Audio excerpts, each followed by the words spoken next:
কয়েকশো million dollar খরচ করে যুক্তরাষ্ট্র থেকে ড্রোন ভাড়া নিল ভারত। লক্ষ্য একটাই, বঙ্গোপসাগরে নজর রাখা। কিন্তু কার ওপর? আর সেই নজরদারির মাঝখানে হঠাৎ কেন এত গুরুত্বপূর্ণ হয়ে উঠলেন তারেক রহমান? জানবো আজকের এক্সপ্লেইনারে। সঙ্গে আছি মৌসুমী সুলতানা। চলতি সপ্তাহে ভারতের প্রতিরক্ষা মন্ত্রণালয় যুক্তরাষ্ট্রের জেনারেল অ্যাটমিক্সের সঙ্গে একটি চুক্তি সই করেছে। চুক্তির আওতায় দুটি MQ-9B-C গার্ডিয়ান ড্রোন 30 মাসের জন্য লিজ নিচ্ছে ভারতীয় নৌবাহিনী। খরচ প্রায় 1943 কোটি রুপি। এই ড্রোন একটানা 35 ঘন্টা আকাশে থাকতে পারে, বিশাল সমুদ্র এলাকায় নজরদারি চালাতে সক্ষম। ভারতের প্রতিরক্ষা মন্ত্রণালয় বলছে, জাহাজ চলাচল ও সামুদ্রিক গতিবিধির ওপর সার্বক্ষণিক নজর রাখতেই এই সিদ্ধান্ত। কিন্তু বিশ্লেষকরা এখানে সেটা মানছেন না। তাদের মত, বঙ্গোপসাগরে ক্রমশ বাড়তে থাকা চীনা উপস্থিতির নজরদারি করতেই এই পদক্ষেপ ভারতের। ভারতের আন্দামান নিকোবর দ্বীপপুঞ্জ থেকে মাত্র 50 থেকে 100 কিলোমিটার দূরে মিয়ানমারের কোকো দ্বীপপুঞ্জ। সেখানে বছরের পর বছর ধরে রাডার স্টেশন আর গোয়েন্দা নজরদারি স্থাপনা গড়ে তুলছে চীন। এমন অভিযোগ ভারতের প্রতিরক্ষা বিশ্লেষকদের দীর্ঘদিনের। স্যাটেলাইট ছবিতেও দেখা গেছে দ্বীপটিতে রানওয়ে বড় হয়েছে, নতুন হ্যাঙ্গার আর স্থাপনা তৈরি হয়েছে।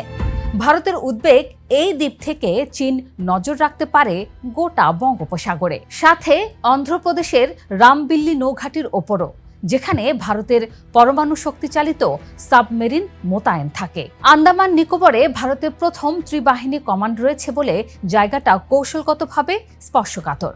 অন্যদিকে মিয়ানমারের জান্তা সরকারের ওপর চীনের প্রভাব যত বাড়ছে, ততই বাড়ছে দিল্লির অস্বস্তি। আর এই অস্বস্তি নতুন কিছু নয়। পাকিস্তানের গোয়াদর, শ্রীলঙ্কার হাম্বানটোটা আর মিয়ানমারের কোকো দ্বীপ, একের পর এক বন্দর ও স্থাপনায় চীনের প্রবেশ ভারতীয় কৌশলবিদদের কাছে পরিচিত একটা প্যাটার্ন। বিশ্লেষকরা একে বলেন স্ট্রিং অফ পালস, যা ভারতকে ঘিরে মুক্তোর মালার মতো একের পর এক ঘাঁটি বসিয়ে দেওয়ার চীনা কৌশল। এই মালার একটা বড় ভাগ এতদিন ছিল বাংলাদেশ সীমানায়, কিন্তু সেই ফাঁকও দ্রুত ভরাট হচ্ছে। এই বছরের জুনে চীন সফরে গিয়ে প্রেসিডেন্ট শি জিনপিং এর সঙ্গে বৈঠক করেন বাংলাদেশের প্রধানমন্ত্রী তারেক রহমান। সেই সফরেই চূড়ান্ত হয় এক গুরুত্বপূর্ণ চুক্তি। আগে ভারতীয় বিনিয়োগে নির্ধারিত মোংলা বন্দরের কাছের একটি অর্থনৈতিক অঞ্চল এখন গড়ে তুলবে চীনের রাষ্ট্রায়ত্ত প্রতিষ্ঠান। বাগেরহাটের এই মোংলা বন্দর কলকাতা থেকে মাত্র 188 কিলোমিটার দূরে। একই সঙ্গে চট্টগ্রামের আনোয়ারায় চীনা অর্থনৈতিক ও শিল্প অঞ্চল গড়তে চায়না রোড অ্যান্ড ব্রিজ কর্পোরেশনের সঙ্গেও সমঝোতা সই হয়েছে। ভারতের সংবাদ মাধ্যম ইন্ডিয়া টুডে এই চুক্তির পর শিরোনাম করেছিল, ভারতের হাতছাড়া হয়ে গুরুত্বপূর্ণ বন্দর প্রকল্প গেল চীনের কাছে। দিল্লির কি চিন্তিত হওয়া উচিত? In the heart of the city rises a destination built for greatness. International Convention City, Bosundhara. Life takes a new course. অর্থাৎ মিয়ানমার থেকে শ্রীলঙ্কা পর্যন্ত যে মালা চীন গেঁথে ফেলেছে, বাংলাদেশের এই দুই বন্দর যুক্ত হলেই সেটা সম্পূর্ণ হয়। তাই ভারতের নাকের ডগায় কলকাতার এত কাছে চীনা অর্থনৈতিক অঞ্চল আর সম্ভাব্য বন্দর সংযুক্তি, এই সমীকরণ ভারতের জন্য নিছক বাণিজ্যিক উদ্বেগ নয়, রীতিমতো নিরাপত্তা সংকট। এই পুরো সমীকরণে ঢুকে পড়েছে যুক্তরাষ্ট্র। ইন্দো প্যাসিফিক অঞ্চলে চীনকে ঠেকানো বহুদিন ধরেই ওয়াশিংটনের ঘোষিত কৌশল। ভারতকে ড্রোন লিজ দেওয়ার এই সিদ্ধান্তকে তাই স্রেফ একটা প্রতিরক্ষা বাণিজ্য হিসেবে দেখলে ভুল হবে। যুক্তরাষ্ট্রের প্রতিরক্ষা সহযোগিতা সংস্থা আগেই জানিয়েছিল, ভারতকে শক্তিশালী করা মানে ইন্দো প্যাসিফিক অঞ্চলে যুক্তরাষ্ট্রেরই নিরাপত্তা ও পররাষ্ট্রনীতির স্বার্থ রক্ষা করা। অর্থাৎ বঙ্গোপসাগরে ভারত একা নজরদারি চালাচ্ছে না, তার পেছনে অদৃশ্যভাবে দাঁড়িয়ে যুক্তরাষ্ট্র।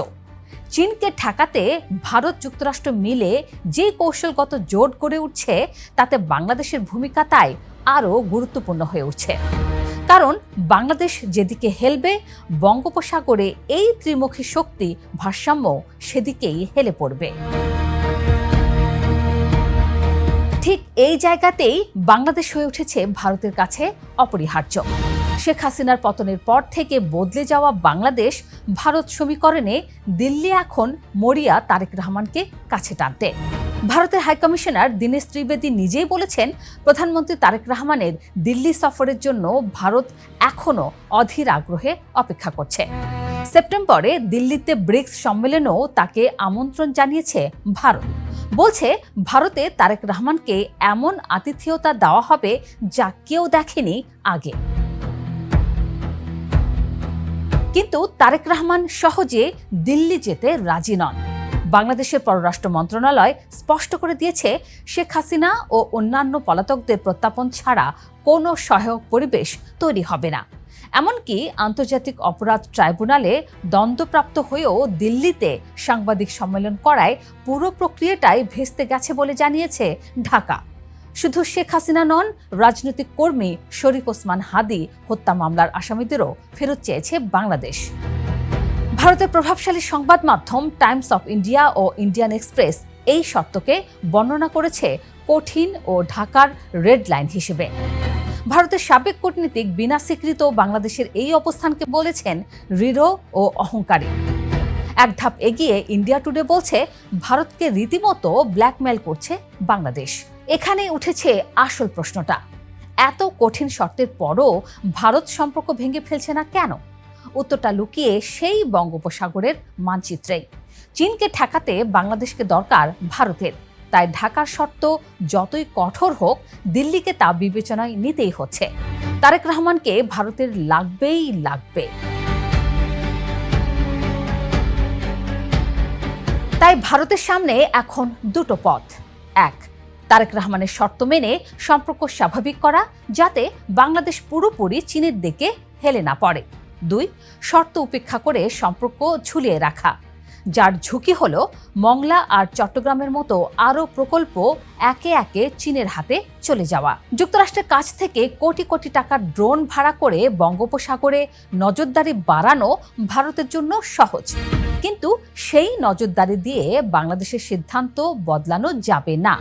সেটা বদলাতে পারেন কেবল একজনই, যার জন্য দিল্লি অপেক্ষায় আছে। আর ঠিক এই সমীকরণে বাংলাদেশের হাতে চলে এসেছে এক অভূতপূর্ব কূটনৈতিক সুযোগ। যে দেশ কিছুদিন আগেও অপেক্ষাকৃত ছোট শক্তি হিসেবে বিবেচিত হতো, সেই বাংলাদেশ এখন শর্ত দিচ্ছে, আর সেই শর্ত মেনে নেওয়া ছাড়া উপায় নেই বলেই মনে হচ্ছে দিল্লির কাছে। ভূ রাজনীতির এই খেলায় ভৌগোলিক অবস্থানই কখনো কখনো সবচেয়ে বড় শক্তি হয়ে ওঠে। বাংলাদেশ সেই সুযোগটাই পেয়েছে। বিশ্লেষকদের পরামর্শ, দরদামটা যদি ঠিকঠাক করতে পারে বাংলাদেশ, তাহলে দক্ষিণ এশিয়া তো বটেই, গোটা পৃথিবীতেই গুরুত্বপূর্ণ হয়ে উঠতে পারে বাংলাদেশ।